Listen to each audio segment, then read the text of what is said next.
On the occasion of Teachers' Day, Srimati Gauri Roshan Verlikar, acting headmistress of Mangrish Vidyalay, Dharwad, presented a heartfelt poem titled Tumche Shabd, dedicated to the teaching fraternity.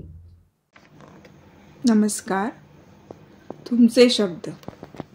स्वतःवरील विश्वास हरपून बसले होते. निराश होऊन आतून कोसळले होते. सर्व काही संपल्यागत भासत होतं आणि तुमचे शब्द कानी पडले. होईल तुझ्याकडे. मनाला उभारी आली.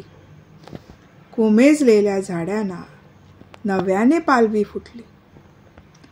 आज जेव्हा मुळं हलतात तेच तुमचे शब्द पुन्हा कानी पडतात.